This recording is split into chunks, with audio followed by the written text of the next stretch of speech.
The confusion is where you seem insignificant is if we place our value on our size or importance in the cosmos instead of recognizing that our value is because God created us in His image.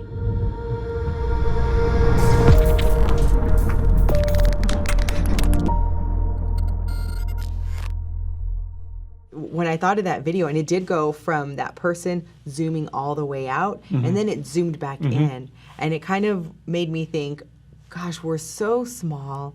I'm sending, tiny little emails, doing my tiny little work, and we're in this vast cosmos, and it can be easy to kind of feel either insignificant or just very grateful, depending on one's perspective. But how do we know that there's significance to us being here?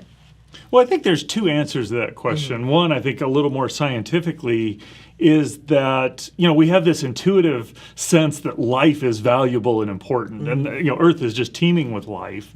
And when you look and ask the question, what kind of universe supports life? Well, given the laws of physics, the universe needs to be pretty old. If it's old, it's going to be very vast. The distances between stars are going to be great.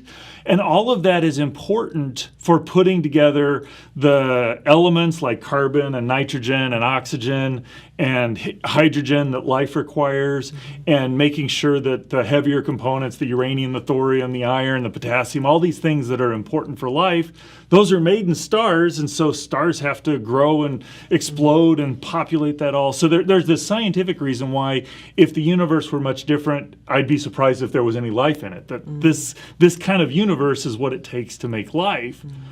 But I also think there's another answer to that question, which really is kind of getting away. If all there is physical, then yeah, we're insignificant. I don't think there is an answer if there's only physical.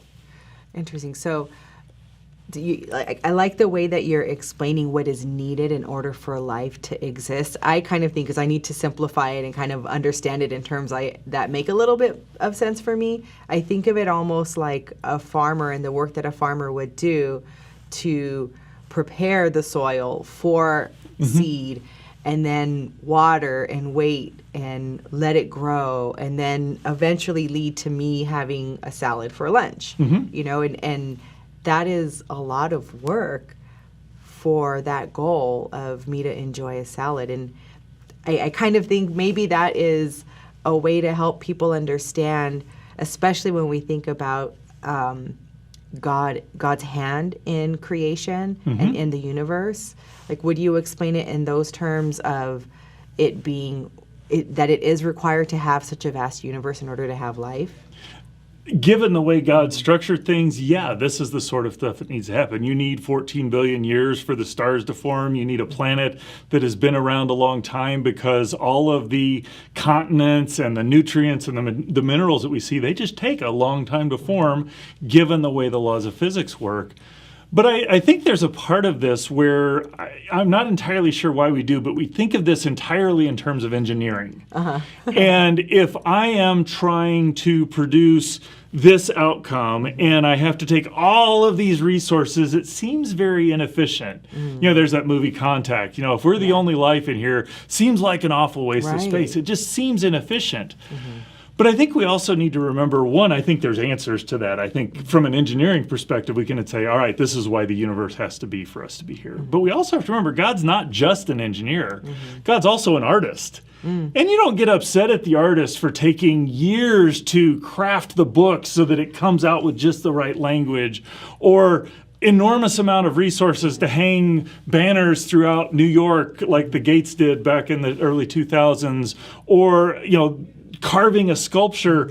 The fact that takes a long time and you end up with this relatively small thing compared to that's what an artist does. It shows the value of what's there. And I think the confusion is where you seem insignificant is if we place our value on our size or importance in the cosmos instead of recognizing that our value is because God created us in His image. So, I have a kid, my oldest son. He's valuable because he's my son. The fact that I've had 4 kids after that in no way diminishes his value, even though he becomes a smaller fraction of the family, if you will. He's valuable because he's my son.